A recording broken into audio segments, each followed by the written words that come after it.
आप सभी को इस प्लेटफॉर्म पर स्वागत करता हूं। नया सेशन चालू करने जा रहे हैं इस प्लेटफॉर्म पर, जो कि इस यूट्यूब चैनल पर। तो आप लोग इससे जुड़ सकते हैं और आराम से तैयारी कर सकते हैं जेटेट के।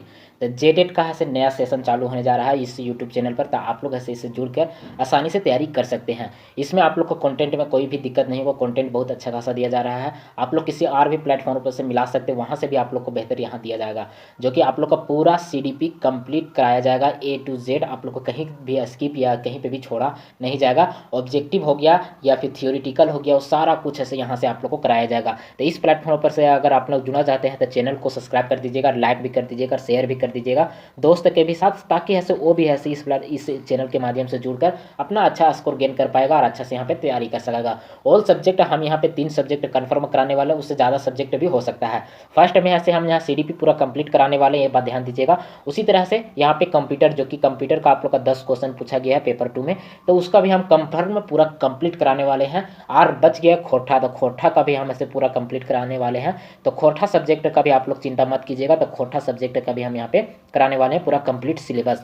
तीन तीन सब्जेक्ट का हम पूरा कंप्लीट सिलेबस कराने वाले हैं इस चैनल के माध्यम से। तो इस चैनल पर अगर जुड़ना चाहते हैं तो चैनल को सब्सक्राइब कर दीजिएगा। अगर वीडियो अच्छा लगा तो लाइक और शेयर भी कर दीजिएगा। मेरे पास जितना भी सुविधा है उसी के अनुसार हम पढ़ा रहे हैं। मेरे पास मोबाइल है, कोई भी डिजिटल बोर्ड एक्स्ट्रा ये सब नहीं है, जो कि हम आसानी से आप लोग को समझा पाएंगे कि डिजिटल बोर्ड है। जितना भी हम हो सकेगा उतना देने का प्रयास करेंगे, आप लोग भी समझने का प्रयास कीजिएगा। तो बिल्कुल कंटेंट ऐसे आप लोग का तरीका लचीलापन ही बनाया गया है कि कोई भी आसानी से भी पढ़ के भी समझ सकेगा। और हम समझाने का प्रयास भी 110% करेंगे कि आप लोग को पूरा समझाने का प्रयास करेंगे। हम भी खुद ऐसे जेटेट का तैयारी कर रहे हैं ना, आप लोग के साथ भी शेयर कर रहे हैं कि कंटेंट की ऐसे हम पढ़ रहे हैं। तो आप लोग इसी के अनुसार ऐसे कंटेंट आप लोग मिला के भी देख लीजिएगा अदर प्लेटफॉर्म पर से, वहाँ से बेहतरीन आप लोग को इस प्लेटफॉर्म पर मिलेगा, यानी कि इस यूट्यूब चैनल पर मिलेगा। तो चलिए हम वीडियो को स्टार्ट करते हैं। स्टार्ट करने से पहले आज का ऐसे ये चैप्टर है, जो कि थोड़ा सा चैप्टर के पहले ऐसा आप लोग सिलेबस के बारे में थोड़ा सा बता देते हैं, उसके बाद ऐसे आप लोग ऐसे चैप्टर की ओर चलते हैं। तो यहाँ पे देख सकते हैं कि सिलेबस पूरा हम यहाँ पे सेट कर दिए हैं स्टेप बाय स्टेप में। तो यहाँ पे आप लोग देख सकते हैं पूरा सिलेबस दिया गया है, जो कि आप लोग ऐसे 1 to 5 का भी तैयारी करें, 6 to 8 का, दोनों का सिलेबस सेम है।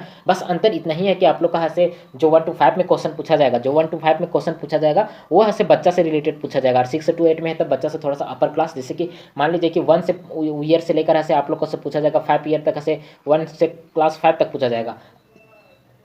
और इससे अपर जाइएगा तो अपर में जाने के बाद यानी 6 से लेकर 12 15 साल तक जाइएगा तो वो ऐसे 6 to 8 क्लास में पूछा जाएगा। बस इतना ही अंतर है कि यहाँ पे बच्चा के सिर पर पूछा जाएगा, और बच्चा से एडल्ट तक जाइएगा तो उसमें पूछा जाएगा कहाँ, 6 to 8 में। तो आप लोग को बस इतना ही अंतर है, कुछ इससे ऊपर अपर रहेगा, कुछ ऐसे इसमें लोअर रहेगा। तो आप लोग ऐसे इससे मतलब से समझ सकते हैं, दोनों का सिलेबस सेम ही दिया गया है, बस खाली अंतर इतना ही है। तो सिलेबस का आप लोग जिक्र कीजिएगा तो थोड़ा सा हम बताना चाहते हैं कि सिलेबस में ऐसे सबसे पहले हम इस पोर्शन को हम कंप्लीट करने वाले हैं, जो कि यहाँ पे आप लोग देख सकते हैं कि अधिगम एवं शिक्षा शास्त्र में कंप्लीट करने वाले, जो कि इसका हम सबसे पहले कंप्लीट करेंगे। इसमें ऐसे 4th पॉइंट जो कि डिजिटल ICT लिखा हुआ, जो कि कंप्यूटर से है रिलेटेड। तो इसका ऐसे हम लास्ट में सेशन या कभी बीच में मौका मिलेगा तब आप लोग को 1-2 क्लास में कंप्लीट हो जाएगा। पर अभी हम कराने वाले हैं ये पोर्शन, जो कि यहाँ पे 3 पॉइंट है, तो ये तीनों पॉइंट को हम कवर करेंगे।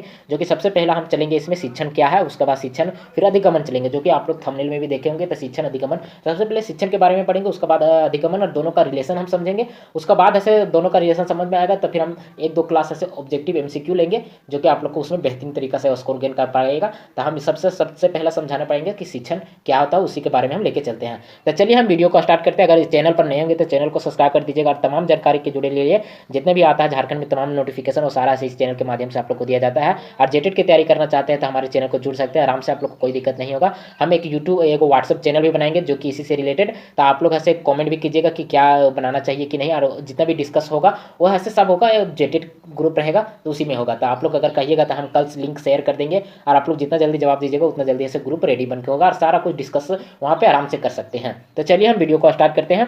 पढ़ना चाहते हैं teaching aptitude, what is teaching aptitude. तो यहाँ पे आप लोग देख सकते हैं कि टीचिंग एप्टीट्यूड क्या है, तो उसी के बारे में हम यहाँ सबसे पहले बताना चाहते हैं। तो यहाँ पे ऐसे एक अच्छे शिक्षक बनने के लिए आवश्यकता होता है योग्यता कौशल की विकास, यानी कि एक अच्छा शिक्षक वही होता है जिसमें योग्यता और कौशल वही होता है, जो कि आप लोग का पढ़ाने का तरीका अलग अलग हो। जैसे कि कुछ सब्जेक्ट पढ़ा रहे हैं तो जैसे गणित पढ़ा रहे हैं तो गणित पढ़ाने का तरीका अलग होता है, वहीं आप लोग अगर साइंस पढ़ा रहे हैं तो साइंस पढ़ाने का तरीका अलग होता है, तो वो होता है कौशल। यानी कि दोनों का तरीका अलग अलग होता है, अलग अलग तरीका से पढ़ाना। और कोई भी सब्जेक्ट पढ़ा रहे हैं तो उसमें कितना नॉलेज होता है वो होता है योग्यता। यानी योग्यता और कौशल होता है कि शिक्षक बनने के लिए आवश्यकता क्या होता है, योग्यता और कौशल। तो यहाँ तक आप लोग को ये समझ में आ गया पॉइंट। अब आगे की और यहाँ पे चलते हैं। सबसे पहला बात आता है कि when one teach and two learn. यहाँ पे आप लोग फिगर भी देख रहे होंगे कि एक टीचर है से दो से अधिक बच्चे को पढ़ा रहे हैं, जो कि आप लोग फिगर के माध्यम से भी देख सकते हैं कि एक है से शिक्षक है से दो या दो से अधिक बच्चे को पढ़ा रहा है, यहाँ पे आप लोग देख सकते हैं।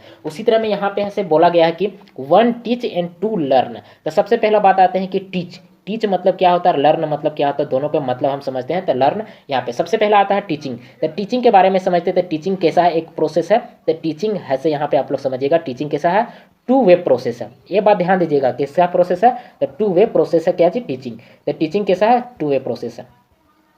यहाँ पे तो टीचिंग के बारे में यहाँ पे समझ गए, टीचिंग कैसा है, टू वे प्रोसेस है। तो यहाँ पे लर्नर क्या हो जाएगा, लर्नर से वन वे प्रोसेस होगा। तो दोनों के बारे में हम समझाना चाहते हैं कि लर्नर क्या हो जाएगा, लर्नर हो जाएगा वन वे प्रोसेस, तो वन वे प्रोसेस, ठीक है। तो दोनों के बारे में थोड़ा सा विस्तार से हम चर्चा करते हैं, तब उसके बाद आप लोग के समझ में आएगा। तो यहाँ सबसे पहले आता है टीचिंग।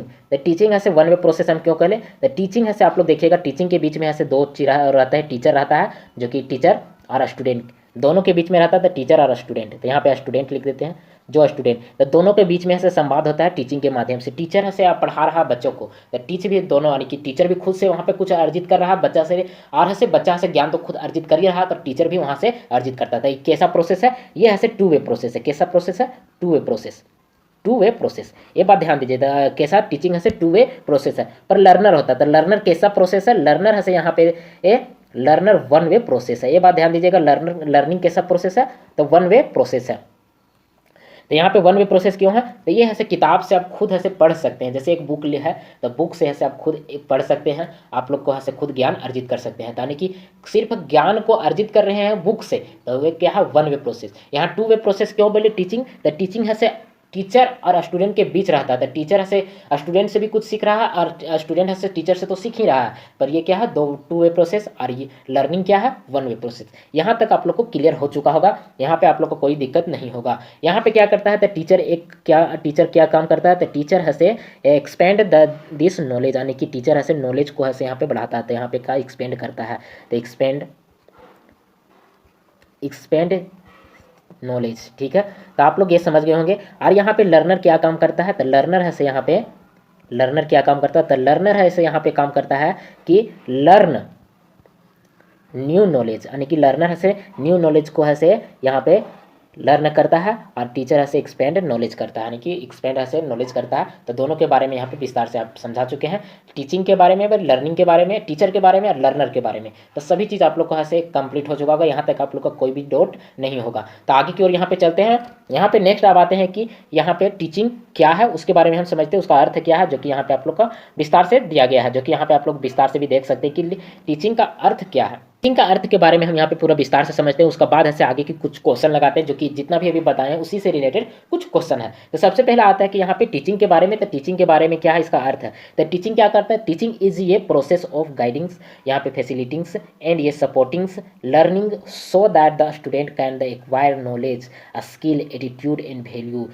टीचिंग है से क्या, शिक्षक का काम क्या है, फैसिलेट करना, गाइड करना और सपोर्टिंग, यानी कि कोई भी स्टूडेंट का दिक्कत हो जाएगा तो वहाँ तुरंत सपोर्ट देना, टेम्पोररी हेल्प देना, ये काम क्या करता है, टीचिंग का है ये प्रोसेस। ये शिक्षक का काम क्या है, एक सपोर्ट करना, गाइड करना और यहाँ पे टेम्पोररी हेल्प देना, ये सब काम है। पर स्टूडेंट ऐसे वहाँ से क्या एक्वायर करता है, तो वहाँ से एक्वायर करता है नॉलेज, स्किल, एटीट्यूड, वैल्यूज, ये सभी एक्वायर करता है। तो स्टूडेंट यहाँ पे हिंदी और इंग्लिश दोनों में कंटेंट है। आप लोग देख सकते हैं कि शिक्षण एक ऐसी प्रक्रिया है जिसमें छात्र को ऐसे ज्ञान, कौशल, दृष्टिकोण, मूल्यों को ऐसे अर्जित कराने के हेतु मार्गदर्शन, सुविधा प्रदान करना और सहयोग करना शामिल होता है। तो यहाँ पे क्या, अगर स्टूडेंट कुछ सीख रहा है तो उसको ऐसे गाइड करने का काम करता है, टेम्पोररी हेल्प देने का काम करता है, कौन, शिक्षक का काम है। तो ये ऐसे शिक्षण का अर्थ हो जाता है, जो कि आप लोग को से पूरा अच्छी तरीका से विस्तार से बताए हैं। आ गया होगा। नेक्स्ट आगे की ओर यहाँ पे चलते हैं, जो कि क्वेश्चन कुछ है, तो क्वेश्चन आप लोग लगाना मत भूलिएगा, क्वेश्चन देख के स्किप मत कीजिएगा। आप लोग का इसी के अनुसार से पता चल पाएगा कि अभी हम समझाएं तो कितना आप लोग को समझ में आया है कि नहीं से। सबसे पहला क्वेश्चन यहाँ पे देख सकते हैं कि टीचिंग इज डिफाइंड एज, तो आप लोग शिक्षण के निम्न प्रकार से परिभाषित किया जाता है। तो यहाँ पे आप लोग को क्या हम बताए थे भी, तो ऑप्शन यहाँ पे देख लीजिएगा। यहाँ पे ऐसे अधिगमन का सरलीकरण करना, दूसरा ऑप्शन है कि शिक्षकों को द्वारा ज्ञान को स्थानांतरण तथा छात्र को द्वारा ऐसे ज्ञान को ग्रहण करता है, या पाठ्य पुस्तक को पढ़ाना, या शिक्षकों को द्वारा ऐसे ज्ञान को स्थानांतरण करना। तो यहाँ पे आप लोग सही जवाब दीजिएगा। तो इसका सही जवाब क्या आ जाएगा, ऑप्शन नंबर ये।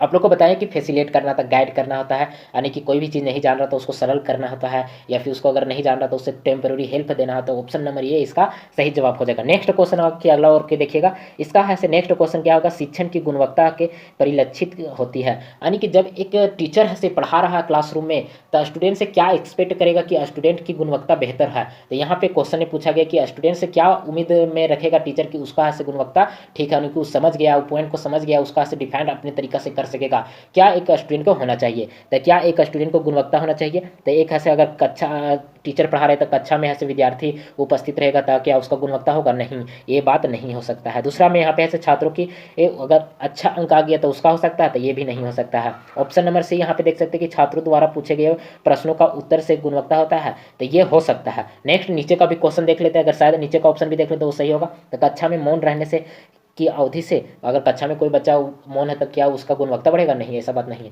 तो ऑप्शन नंबर मेरा यहाँ पे सी सही हो जाएगा, जो कि ऑप्शन नंबर सी इसका परफेक्ट बन रहा है। अगर छात्र कोई क्वेश्चन पूछ रहा है तो उसका यहाँ पे परफेक्ट एग्जाम्पल बन रहा है, तो आप लोग यहाँ से अनुमान लगा सकते हैं। अब आते हैं कि टीचिंग के बारे में थोड़ा सा और डीप जानते हैं कि स्टूडेंट टीचर्स इस सब का से क्या रोल रहता है, कैसे आप लोग को पढ़ा सकते हैं। अगर कोई स्टूडेंट कमज़ोर है तो उसको हम कैसे बताएं कि वो समझ में आएगा, तो ये सारे चीज़ के बारे में हम लोग और विस्तार से यहाँ पे देखते हैं। तो चलिए आगे की ओर यहाँ पे चलते हैं। सबसे पहला बात आता है कि यहाँ पे आप लोग देख सकते हैं कि हर एक इसके बाद से आगे की ओर हम चर पढ़ेंगे, उससे पहले हम थोड़ा सा डिफिनेशन पढ़ लेते हैं कि बहुत सारा वैज्ञानिक ने अलग अलग तरीका से और अलग अलग तर्क से अपना डिफिनेशन यहाँ पे दिया है शिक्षण के बारे में, तो उसी के बारे में हम थोड़ा सा यहाँ पे विस्तार से चर्चा करने वाले हैं। सबसे पहला बात आता है कि माथुर साहब, जो कि माथुर साहब ऐसे क्या बोले थे शिक्षण के बारे में, तो यहाँ इसका अर्थ देखिएगा, तो इनका अर्थ यहाँ बारे में, तो शिक्षण का अर्थ होता है कि बालक को ऐसी अवसर प्रदान करना जिससे बालक का से अपनी परिस्थिति और स्वभाव के अनुसार से अपनी समस्या समाधान करने की क्षमता प्राप्त कर सके। बालक को ऐसा अवसर दे देना है कि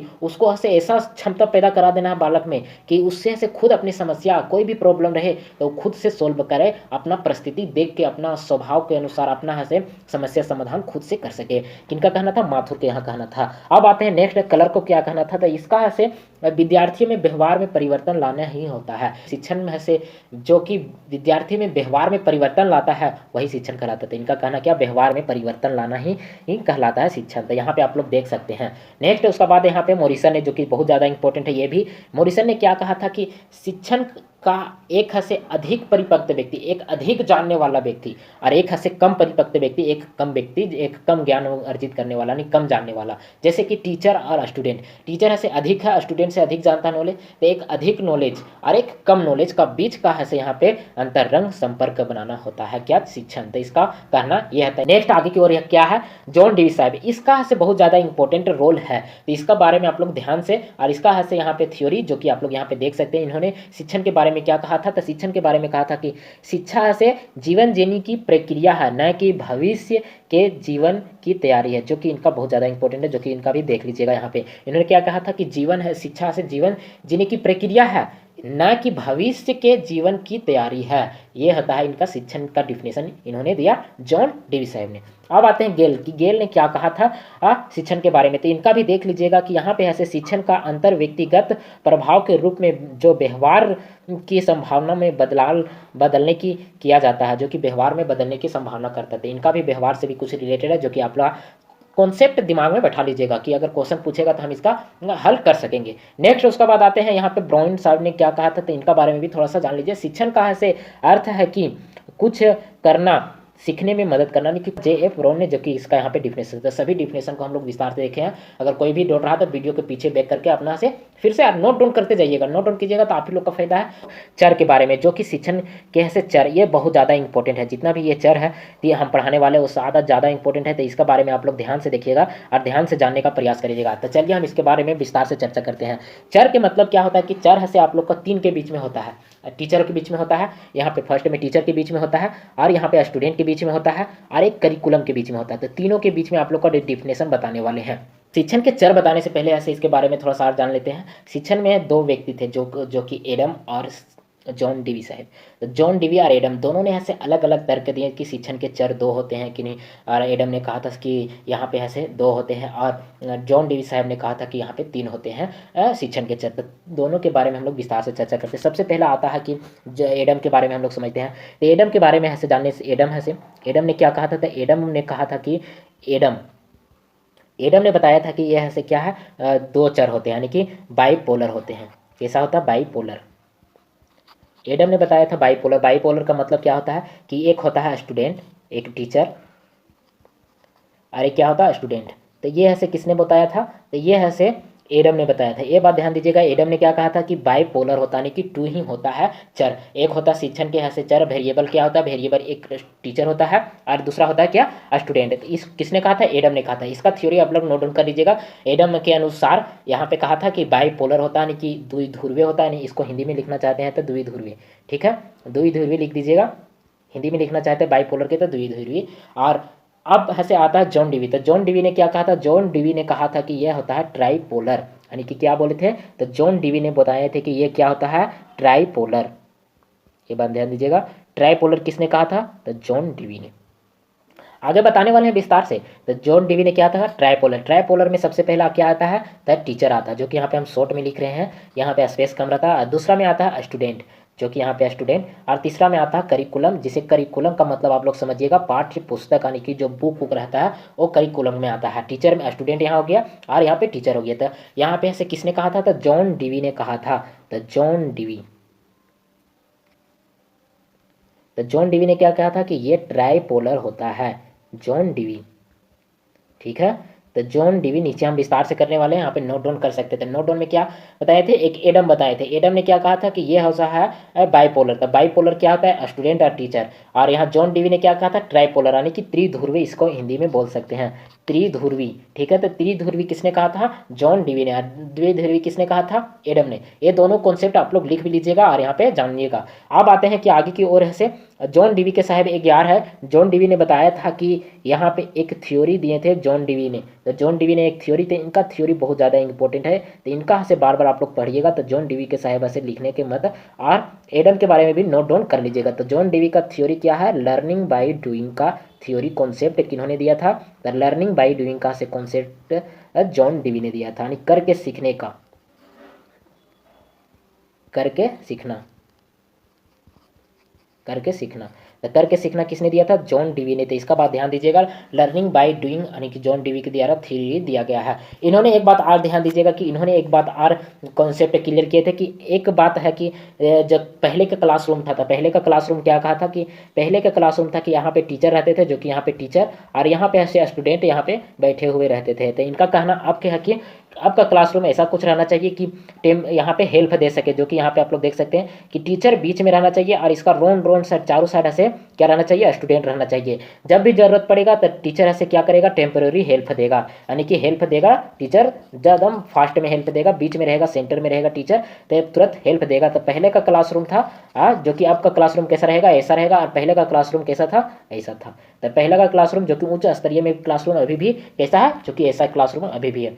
बालक के लिए क्लासरूम कैसा रहना चाहिए, जो कि ऐसा रहना चाहिए, जो कि बीच में ऐसे यहाँ पे टीचर रहेगा, बीच में टीचर और रोन रोन साइड से स्टूडेंट रहेगा। तो ये दोनों का से कहना, जो कि जॉन डीवी के साहब कहना कि ये ऐसे जॉन डीवी के द्वारा कहना है, और पहले ऐसा क्लासरूम था, जो कि अरब क्लासरूम कैसा रह गया, ऐसा है, जो कि यहाँ पे हम कॉन्सेप्ट बताते थे। इसका लर्निंग बाय डूइंग ने दिया था। और यहाँ पे एक बात आप ध्यान दीजिए कि चाइल्ड सेंटर के लिए बताया गया था, जो कि चाइल्ड सेंटर यानी कि बच्चों को से केंद्र में रख कर यहाँ पढ़ाया जाएगा, यानी कि कुछ भी होगा तो बच्चे से हेल्प तुरंत बच्चों को बताया जाएगा, और तुरंत गाइड किया जाएगा, तुरंत हेल्प दिया जाएगा, टेम्पोररी हेल्प है। और यहाँ पे इसको बाद ऐसे एक्टिव लर्निंग, यानी कि एक्टिव रह के पढ़ाना चाहिए, ये नहीं कि बोरियत फील करा के, नहीं एकदम पूरा एक्टिव में पढ़ाना चाहिए, ताकि बच्चा ध्यान से सुन सके, ध्यान से समझ पाएगा। यहाँ पे इसको नहीं, इसके बाद से एक बात और आप लोग ध्यान दीजिए होंगे कि टेम्पररी हेल्प देने के बाद यहाँ पे सेंटर में अगर टीचर रहेगा तो टेम्पररी तुरंत हेल्प देगा। तो एक बात और आप लोग अगर सीटेट की तैयारी कर रहे होंगे तो सीटेट की तैयारी करते समय आप लोग ऐसे स्कैफ फोल्डिंग के बारे में सुने होंगे। तो स्कैफ फोल्डिंग क्या बताया था, तो स्कैफ फोल्डिंग ऐसे कहता है कि यह ऐसे बालक को ऐसे तुरंत ऐसे हेल्प दिया जाता है, यानी कि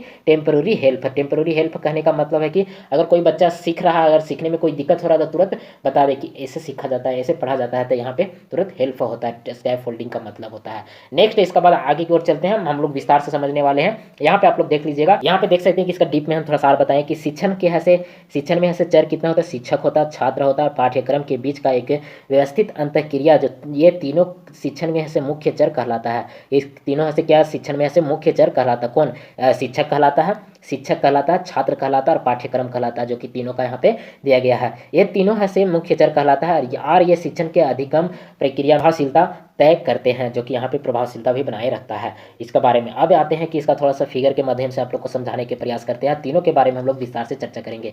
सबसे पहला आप देखते हैं कि जॉन डीवी साहब ने आप ट्राइपोलर ने दिया था, त्रिध्रुवी का यहाँ डिफिनेशन किसने दिया था, जॉन डीवी साहब ने, और ऐसे बाइपोलर का एडम ने दिया था। ये बात दोनों ध्यान में रखिएगा। यहाँ पे टीचर है जो कि यहाँ पे देख सकते हैं, यहाँ पे स्टूडेंट है, और यहाँ पे ऐसे करिकुलम है जो कि बुक बोले कि बुक है, जो विषय वस्तु यहाँ पे दिया गया है। तो तीनों है से यहाँ पे तीनों के बारे में यहाँ पे दिया गया है, जो कि आप लोग देख भी सकते हैं, आराम से समझ सकते हैं। टीचर एक क्या होता है, टीचर के पास खुद से ज्ञान होता है, बहुत ज़्यादा ज्ञान होता है। एक टीचर ऐसे क्लासरूम में पढ़ाने जाता है तो वो क्या होता है, डिपेंडेंट नहीं रहता है, इंडिपेंडेंट रहता है, किसी पर निर्भर नहीं रहता। उसके पास ज्ञान खुद है और खुद जा रहा है बच्चों को पढ़ाने, तो उसके पास खुद ज़्यादा ज्ञान है तब पढ़ाने जा रहा है, उन्हीं की किसी पर डिपेंड नहीं है, तो वही इंडिपेंडेंट है। तो कैसा है टीचर, तो इंडिपेंडेंट है, जो कि यहाँ पे देख सकते हैं इंडिपेंडेंट वेरिएबल है। स्टूडेंट क्या है, डिपेंड करता है, यानी किस पर डिपेंड है, ये टीचर पर डिपेंड है या करिकुलम पर डिपेंड है, तो ये डिपेंड रहता है स्टूडेंट। अब आता है कि करिकुलम, करिकुलम क्या काम करता है, तो टीचर और स्टूडेंट के बीच में से मध्यस्थ काम करता है, मध्यस्थ के कराने का काम करता है। तो ये क्या काम करता है, मध्यस्थ कराने का काम करता है, जो कि यहाँ पे आप लोग का तीनों के बारे में हम विस्तार से बता दिए हैं।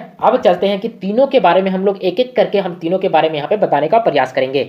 सबसे पहला बात आता है कि हम बात करेंगे स्टूडेंट के बारे में, जो कि यहाँ पे आप लोग देख सकते हैं। तो यहाँ पे स्टूडेंट के बारे में हम सबसे पहले बात करेंगे, उसके बाद टीचर के, उसके बाद करिकुलम के बारे में बात करेंगे। तीनों के बारे में हम विस्तार से यहाँ पे चर्चा करने वाले। सबसे पहला बात आता है स्टूडेंट के बारे में। तो स्टूडेंट है के वेरिएबल लर्नर, वेरिएबल इसको लर्नर कह सकते हैं, स्टूडेंट छात्र। तो यहाँ पे छात्र अधिगम करता चर, जो कि यहाँ पे कहता है क्या, इसको बताए थे कि ये डिपेंड करता है, डिपेंड रहता है, किस पर डिपेंड रहता है, टीचर पर हो गया, करिकुलम पर हो गया, तो टीचर पर ये डिपेंड रहता है। तो यहाँ के बारे में आप लोग क्लियर हो चुका होगा। अब आता है क्या, सेकंड पॉइंट, जो कि यहाँ पे आप लोग देख सकते हैं कि पहला पॉइंट में बताएं कि टीचर पर ये डिपेंड रहता है। सेकंड पॉइंट में क्या कि छात्र का से शिक्षण का केंद्र होता है, यानी कि क्या है, तो चाइल्ड सेंटर होता है, यानी कि ये जब भी टीचर पढ़ाता है, जब भी टीचर बालक को पढ़ाता है तो कैसा रहना चाहिए, चाइल्ड सेंटर रहना चाहिए। चाइल्ड को बीच में रखकर, यानी कि बीच में नहीं, यानी कि सेंटर में रखकर। सेंटर का कहने का मतलब है कि आप लोग को बच्चे को ध्यान में रखकर आप लोग को पढ़ाना पड़ेगा। जे बच्चे को जैसा हेल्प चाहिए वैसा आप लोग को देना पड़ेगा। ये हेल्प ये नहीं कि आप लोग को कुछ अलग पढ़ा रहे हैं, बच्चे को जैसा मन होगा वैसा पड़ेगा, नहीं।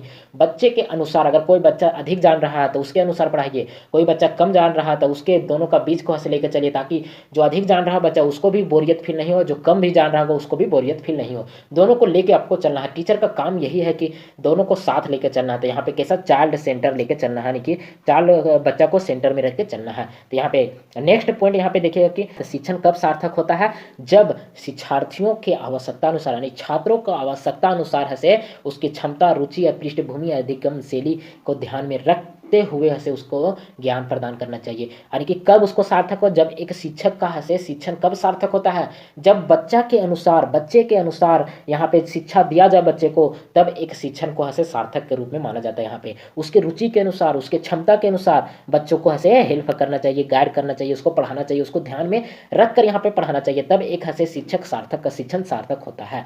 नेक्स्ट यहाँ पे आगे की ओर पॉइंट चलते हैं कि छात्र की बुद्धिमत्ता, यहाँ पे छात्र के इंटेलिजेंस देख के पढ़ाना चाहिए। अगर कोई बच्चा से कम जान रहा है तो उसके अनुसार पढ़ाना चाहिए, कोई अधिक जान रहा है तो उसके अनुसार, ताकि दोनों का बोरियत फील नहीं हो जाएगा। दृष्टिकोण रखना चाहिए, बच्चे के ऊपर से आप लोग को नज़र बनाए रखना चाहिए, कोई बच्चा ध्यान रख रहा कि नहीं, क्यों नहीं रख रहा, अगर नहीं रख रहा तो उसको मोटिवेट कीजिए, मोटिवेट जो प्रेरित कीजिए उसको। आप लोग को ये सब बात ध्यान में रखना पड़ेगा, जो कि सारा कुछ ध्यान में रखते हुए बच्चे को ज्ञान देना है। अगर कोई बच्चा, यहाँ पे नेक्स्ट पॉइंट में देख सकते हैं, अगर कोई बच्चा ऐसे परिपक्व है, कोई बच्चा एज में है, तो अगर कोई बच्चा परिपक्व नहीं है तो उसके अनुसार आप लोग को पढ़ाना पड़ेगा। कोई बच्चे की भावनाएं है से मेचुरेशन है से इमोशनल है से उसको उसी के अनुसार आप लोग को ढलना पड़ेगा कि उसका इमोशनल क्या है, क्या दिक्कत है, क्या उसका प्रॉब्लम है, उसी के अनुसार आप लोग को यहाँ पे करेगा। अगर सोशल इकोनॉमी, अगर कोई बच्चा से कमजोर घर से आता है, कोई बच्चा से अच्छा घर से आता है, तो ये नहीं कि दोनों का से भेद करना, नहीं, वहाँ पे दोनों को साथ लेकर चलना, ताकि वो बच्चा से अच्छी तरीके से सीख पाएगा, अच्छी तरीके से समझ पाएगा। और उसे ऐसे अगर कोई दिक्कत होगा तो बीच बीच में आप लोग को मोटिवेट भी करना पड़ेगा। ये होता है स्टूडेंट के यहाँ पे दिक्कत, जो कि आप लोग को यहाँ पे करना पड़ेगा। जो कि कोई बच्चा से कमजोर घर से आता है तो उसके बारे में भी यहाँ पे आप लोग को ध्यान में रखकर, आप लोग को ये नहीं कि वो कमजोर घर से आता तो उसे कम ध्यान दे, जो अच्छा घर से आता है उससे ज़्यादा ध्यान दे, इसे बात भी आप लोग को नहीं करना है। यहाँ पे देख सकते हैं कि शिक्षक को हंसे शिक्षार्थियों को हंसे भिन्नताओं को अनुसार ही अपनी विधि में समायोजित करना चाहिए। अगर कोई बच्चा हंसे यहाँ पे अगर नहीं सीख पा रहा है तो उसे हंसे अपने अनुसार विभिन्न विधियों का प्रयोग करना चाहिए, ताकि बच्चा हंसे सीख पाएगा। यहाँ पे बोला गया वही चीज़ कि teacher teacher is must be method according to learner is different, यानी कि एडजस्ट करना पड़ेगा आप लोग को। अगर शिक्षार्थी नहीं सीख पा रहा है तो उसी के अनुसार मेथड चेंज कर दीजिए। अगर 4+4 अगर आप लोग का वो बच्चा जोड़ नहीं पा रहा है, 4+4 8 होता है, अगर नहीं जोड़ पा रहा है तो आप लोग इस मेथड को छोड़कर इस मेथड का भी प्रयोग कर सकते हैं कि 1 2 3 4 5 6 7 8 8 लेन खींच लो, 4 ये हो गया और 4 का ये हो गया, तो दोनों का मर्ज करके आप लोग का यहाँ 8 लिखे हैं, जो कि 8 ऐसा कुछ बता सकते हैं। डिफरेंट तरीका से भी बता सकते हैं। 4 पेन लीजिए, 4 पेन अलग से ले लीजिए, दोनों पेन ऐसे साथ में उसको दे दीजिए। आप बताइए कि कितना पेन हुआ है। अलग तरीका से आप लोग को विधि के अनुसार बताना पड़ेगा। ये नहीं कि साथ में ही चल रहा था चलने दो, सीख रहा था सीखने दो, ऐसा कुछ आप लोग को भी नहीं करना पड़ेगा। कुछ अच्छी तरीका से आप लोग को सिखाना पड़ेगा। तो यहाँ अब आता है कुछ एग्जाम्पल की तरह से, तो कुछ एग्जाम्पल लेते हैं, उसी के अनुसार यहाँ पे समझाने के प्रयास करते हैं। सबसे पहले यहाँ पे देखिएगा, if some student are weak in English, अगर कोई छात्र स्टूडेंट है से इंग्लिश में कमजोर है तो the teacher must provide an simple explanation. आप लोग को ऐसे टीचर को क्या काम है कि सिंपल एक्सप्लेनेशन देना, यानी कि अगर कोई बच्चा इंग्लिश में कमजोर है तो उसे सिंपल एक्सप्लेनेशन देना ताकि बच्चा ऐसे समझ पाएगा। उसे एक्स्ट्रा प्रैक्टिस कराना ताकि बच्चा ऐसे वो इंग्लिश में वीक है वो अच्छा हो पाएगा। उसे ऐसे अगर वो ऐसे इंग्लिश में नहीं समझ पा रहा तो उसे मदर टंग भी यूज करना चाहिए, यानी कि यूज मदर टंग इन सपोर्ट, यानी कि उसे मदर टंग में अच्छे से समझ में आएगा। क्योंकि वो ऐसे बच्चा मदर टंग में बचपन से लेकर आज तक पढ़ते आया है तो उसे मदर टंग में अवश्य अच्छा समझ में आएगा। स्टूडेंट इंग्लिश में कमजोर है तो उसे मदर टंग में समझाइए, धीरे धीरे एडजस्ट हो जाएगा क्लासरूम के अनुसार, पर उसे समय थोड़ा दीजिए। समय देने के बाद स्टूडेंट खुद ब खुद एडजस्ट हो जाता है एक समय में। तो स्टूडेंट के बाद ऐसे अगर नहीं समझ में आ रहा तो उसे ऐसे अपने मदर टंग में अपना अच्छा भाषा में समझाइए ताकि बच्चा ऐसे समझ में आ जाएगा। यहाँ कहने का मतलब ये है, जो कि आप लोग हिंदी और इंग्लिश दोनों में अच्छे से देख सकते हैं। यदि कुछ छात्र ऐसे अंग्रेजी में कमजोर है तो शिक्षक को ऐसे सरल व्याख्या देना चाहिए, अतिरिक्त अभ्यास कराना चाहिए और मातृभाषा के सहारा देना चाहिए ताकि ऐसे बच्चा अच्छा से सीख सकेगा, अच्छा से जान पाएगा। यहाँ पे देख लीजिए, यहाँ पे पूरा विस्तार से हम ऐसे अथी के बारे में बताएं, स्टूडेंट के बारे में। अब आता है कि शिक्षक के चर, शिक्षक का क्या गुण रहना चाहिए, छात्र के प्रति कैसा दृष्टिकोण रहना चाहिए, किस तरह से छात्र को देखे ताकि ऐसे उसके अनुसार से बदल पाए टीचर। तो इसी के बारे में, अब टीचर के बारे में हम लोग यहाँ पे विस्तार से समझते हैं। टीचर ऐसे आप लोग को बताएं कि टीचर क्या है, एक ऐसे ये इंडिपेंडेंट है, यानी कि ये डिपेंड किसी पर नहीं रहता, खुद ब खुद इसके पास नॉलेज है, तो ये ऐसे अपना इंडिपेंडेंट चर है। तो एक ऐसा इंडिपेंडेंट, ये ज़्यादा इंपॉर्टेंट है, ये सब जो हम बता रहे हैं साथ साथ में नोट डाउन कर ली जाइएगा, आप लोग के लिए ज़्यादा फायदा है। यहाँ पे आप लोग को बताएं कि टीचर क्या काम करता है स्टूडेंट के प्रति, यहाँ फैसिलेट करने का काम करता है, गाइड करने का काम करता है, मोटिवेट। अगर कोई बच्चा से यहाँ पे डिमोटिवेट हो गया, नहीं पढ़ने में मन लग रहा है तो उसे मोटिवेट करना पड़ेगा, ये टीचर का गुण है, क्योंकि मोटिवेट स्टूडेंट को रखना पड़ेगा तभी है। ये टीचर का गुण है कि अपने और आकर्षित भी करना है ताकि बच्चा से कहीं पर ध्यान भटके नहीं, अपनी और आकर्षित कर सके बच्चे को ताकि वो ऐसे इसका ध्यान कहीं पर भटक नहीं सकेगा। तो यहाँ पे क्या काम करना, सहायक करना है, मार्गदर्शन करना है, प्रेरक करना है, ये सभी ऐसे एक टीचर का गुण रहना चाहिए। यहाँ पे नेक्स्ट आगे की ओर आता है, शिक्षण में सफलता मुख्यतः रूप से शिक्षक को ज्ञान, व्यक्तित्व और कौशल पर निर्भर करती है। तो एक शिक्षण से वो सफलता शिक्षक कब होता है, जब उसके पास ज्ञान रहेगा, उसके पास व्यक्तित्व का गुण रहेगा, कौशल का गुण रहेगा, ये सभी ऐसे रहना चाहिए, तभी शिक्षण सफल तो मुख्य रूप से सफल होगा। तो शिक्षक के पास ऐसे ज्ञान रहना चाहिए, व्यक्तित्व का रहना चाहिए, अगर उसका क्या पर्सनैलिटी है, यानी व्यक्तित्व रहेगा, कैसा पहनावा ओढ़ावा, सारा चीज़ देखता है एक स्टूडेंट। तो स्टूडेंट ऐसे जैसा टीचर रहेगा वैसे ही बनने का प्रयास करेगा। अगर टीचर ऐसे अच्छा तरीका से पहन ओढ़ के क्लासरूम में आ रहा है, कपड़ा साफ पहन के अच्छा तरीका से आ रहा है, बाल उल चीर के आ रहा है, तो स्टूडेंट के भी देखिएगा कि 1-2 दिन में वो भी ऐसे अपना बाल उल चीर के अच्छे से तरीका से ऐसे वो भी क्लासरूम में रिप्रेजेंट होने का प्रयास करेगा। तो यहाँ पे उसी के अनुसार ऐसे यहाँ पे रहता है। तो नेक्स्ट आगे की ओर पॉइंट चलते हैं। यहाँ पे ऐसे शिक्षक को ऐसे यहाँ पे देख सकते हैं कि मुख्य बिंदु में एक पॉइंट हम लिखते हैं कि शिक्षक को क्या रहना चाहिए, शिक्षक का ऐसे विषय वस्तु के मजबूत ज्ञान रहना चाहिए। ये बात ध्यान दीजिएगा। जब टीचर ऐसे जो नॉलेज जो टीचर ऐसे पढ़ाने जा रहा है क्लासरूम में, उसके बारे में ऐसे मजबूत उसके अच्छा ज्ञान रहना चाहिए ताकि ऐसे बच्चा कोई भी क्वेश्चन पूछ सके उससे जवाब दे सके फास्ट में। तो यहाँ पे शिक्षक को ऐसे विषय की वस्तु पर ऐसे अधिक ज्ञान रहना चाहिए। नेक्स्ट यहाँ पे देख सकते हैं कि यहाँ पे ऐसे क्या कम्युनिकेशन स्किल रहना चाहिए, क्वेश्चनिंग टेक्निक रहना चाहिए, क्लासरूम मैनेजमेंट रहना चाहिए। यानी कि एक शिक्षक कब होता है, जब उसके पास स्किल रहे, कम्युनिकेशन के स्किल, यानी कि बात करने का स्किल रहना चाहिए, स्टूडेंट से कैसे बात कर रहे हैं उसके बीच के रहना चाहिए। यहाँ पे ऐसे क्वेश्चनिंग यानी स्टूडेंट को क्वेश्चन किस तरह पूछना चाहिए, वो सारा प्रश्न किस तरह से स्टूडेंट को पूछना चाहिए ताकि वो जवाब दे सकेगा। ये नहीं कि कोई भी क्वेश्चन हम जाके हरा से पूछे हैं, ऐसा बात नहीं। आप लोग को क्वेश्चन भी पूछने का तरीका भी यहाँ पे पता रहना चाहिए। ये होता है एक टीचर का नॉलेज यहाँ पे। उसके बाद ऐसे क्लास मैनेजमेंट, अगर कोई भी शिक्षक क्लासरूम में पढ़ाने जा रहे हैं तो उसका क्लासरूम मैनेजमेंट भी कर रहना चाहिए ताकि वो ऐसे मैनेजमेंट कर सके। पता चला कि कोई बच्चा ऐसे खेल रहा है, कोई बच्चा यहाँ पे खिड़की तरफ देख रहा है, कोई बच्चा इधर उधर भाग रहा, किसी को मार रहा, तो ऐसा भी नहीं करना है। आप लोग का एक टीचर का मतलब होता है कि उसे ऐसे मैनेजमेंट करना, अच्छी तरीक़ा से बालक को रखना, अपनी ओर आकर्षित करना, ताकि जो भी पढ़ा रहा है टीचर वो ऐसे ध्यान से बच्चा सुनेगा, ये नहीं कि इधर उधर मन भटकेगा। तो टीचर का ये सब गुण रहना चाहिए, ये बात ध्यान दीजिएगा। नेक्स्ट आगे की ओर यहाँ पे पॉइंट की ओर चलते हैं कि अगर कोई टीचर ऐसे डिमोटिवेट होकर क्लासरूम में जाएगा तो उसको ऐसे स्टूडेंट भी डिमोटिवेट हो जाएगा, उन्हें उत्साह नहीं रहेगा। तब हर समय ऐसे क्या रहना चाहिए, टीचर जब भी क्लासरूम में प्रवेश करेगा तब उसको मोटिवेट रहना चाहिए, एक्स्ट्रा मोटिवेट रहना चाहिए, ताकि बच्चा भी ऐसे उसी के अनुसार से मोटिवेट के अनुसार से बच्चा भी पढ़ेगा। ये नहीं कि आप लोग को नहीं, अगर कोई बच्चा से यहाँ पे ऐसे मोटिवेट नहीं है तो उसको मोटिवेट करने का प्रयास कीजिए। यहाँ पे आप लोग देख सकते हैं कि इस पॉइंट में आप लोग को यहाँ पे बताया गया। नेक्स्ट आगे की ओर यहाँ पे चलते हैं। अब आता है कि एक अच्छा शिक्षक का गुण क्या रहना चाहिए, जो कि यहाँ पे है। ये सारा जितना भी बता रहे हैं वो सारा इंपॉर्टेंट है। अगर आप लोग को कंटेंट अच्छा लग रहा था, कंटेंट अच्छा लग रहा था, चैनल पर पहली बार होंगे तो चैनल को सब्सक्राइब भी कर दीजिएगा, लाइक और शेयर भी कर दीजिएगा। आपको कंटेंट फ्री हम दे रहे हैं, फ्री ऑफ कॉस्ट, 1 रुपया भी आप लोग को नहीं लगेगा। यहाँ से पूरा तैयारी कराया जाएगा CDP का, एकदम 1 रुपया भी आप लोग को नहीं लगने वाला है, ये बात ध्यान दीजिएगा। तो आप लोग को पूरा ज्ञान दिया जाएगा, नॉलेज दिया जाएगा। यहाँ पे कंटेंट के कोई भी कमी नहीं रहेगा, जो कि आप लोग देख भी रहे होंगे, कंटेंट का भी कोई भी कमी नहीं है। जो भी अदर प्लेटफॉर्म में पैसा खर्च करके वहाँ पे किए होंगे और उस कोर्स का और मेरा कोर्स को मिलाइएगा, देखिएगा जमीन आसमान का फर्क आप लोग को देखने को मिलेगा। नेक्स्ट आगे की ओर यहाँ पे चलते हैं कि एक अच्छा शिक्षक का गुण क्या क्या रहना चाहिए, तब क्लासरूम में आप लोग को प्रवेश यानी पढ़ाने का मौका मिलेगा। तो यहाँ पे देख सकते हैं सबसे पहले डीप नॉलेज ऑफ सब्जेक्ट, यानी कि सब्जेक्ट का गहरा ज्ञान रहना चाहिए एक शिक्षक में। पहला पॉइंट यहाँ पे देख सकते हैं कि एक शिक्षक में क्या रहना चाहिए, विषय वस्तु का ज्ञान रहना चाहिए। दूसरा में यहाँ पे देख सकते हैं प्रभावित संप्रेषण और कौशल, यानी कि कम्युनिकेशन स्किल अच्छा रहना चाहिए, बात करने का तरीका अच्छा रहना चाहिए। ये नहीं कि खड़ूस नहीं आप बात कीजिएगा, ए बढ़ो, ऐसा भी नहीं करना है आप लोग को। अच्छी तरीका से आप लोग को बात करना के यहाँ रहना चाहिए। उसके बाद थर्ड पॉइंट में देखिएगा शिक्षण के प्रति जुनून और उत्साह रहना चाहिए। जब भी कोई भी सब्जेक्ट पढ़ा रहे हैं तो उसके ऊपर ऐसे जुनून रहना चाहिए, यहाँ पे उसको पढ़ाने का तरीका पता रहना चाहिए और उसका ऐसे उत्साह रहना चाहिए। ये नहीं कि जब वहाँ गया और आप लोग वहाँ से डिमोटिवेट होकर गए तो स्टूडेंट भी और नहीं सीख पाते हैं। स्टूडेंट के टीचर को क्या रहना चाहिए, जुनून रहना चाहिए, प्रति जुनून रहना चाहिए और उत्साह रहना चाहिए। नेक्स्ट यहाँ पे 4 पॉइंट में सहानुभूति और समझ रहना चाहिए, कोई भी सहानुभूति और समझ भी रहना चाहिए कि ताकि स्टूडेंट अच्छा से समझ पाएगा। नेक्स्ट आगे की ओर यहाँ पे चलते हैं। नेक्स्ट पॉइंट यहाँ देख धैर्य और सहनशीलता भी रहना चाहिए। यहाँ पे धैर्य की बहुत ज़्यादा इंपॉर्टेंट है, सहनशीलता भी रहना चाहिए।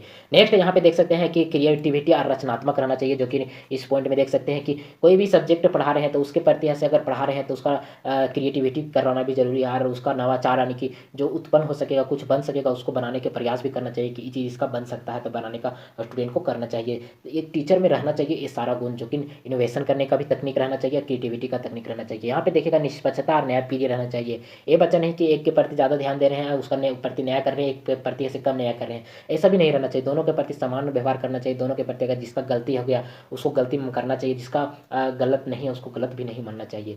यहाँ पे देख सकते हैं कि सारा कुछ आप लोग का से यही सब रहना चाहिए। यहाँ पे अच्छे प्रबंधक, अच्छा प्रबंधक रहना चाहिए, एक अच्छा क्लास मैनेजमेंट के रूप में रहना चाहिए।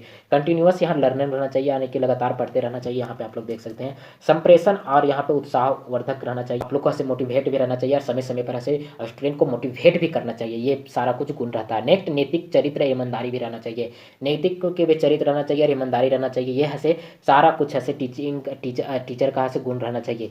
यहाँ पे अनुकूल रहना चाहिए और लचीलापन रहना चाहिए। कोई भी डिफिनेशन अच्छा दिया हुआ उसको ऐसे आपको पढ़ने में या समझने में कोई टीचर नहीं समझ में आ रहा है स्टूडेंट को, तो उसे ऐसे सरल कर्म में आप लोग को लचीलापन लाना है, ताकि वह स्टूडेंट ऐसे उसको समझ पाएगा, डिफिनेशन को अच्छी तरीके से समझ पाएगा और वो अपनी भाषा में लिख पाएगा। यहाँ पे देख सकते हैं कि आधुनिक तकनीकी का भी उपयोग करना पड़ेगा। 13 पॉइंट में देख सकते हैं कि एक टीचर का काम क्या है कि आधुनिक उपकरण को भी उपयोग करना पड़ेगा, टेक्नोलॉजी का और मॉडर्न टूल का भी उपयोग करके आप लोग को पढ़ाना पड़ेगा, क्योंकि अब आने वाला जो जिंदगी है वो ऐसे टेक्नोलॉजी पर डिपेंडेंट है, तो उसके अनुसार भी आप लोग को ढलना पड़ेगा।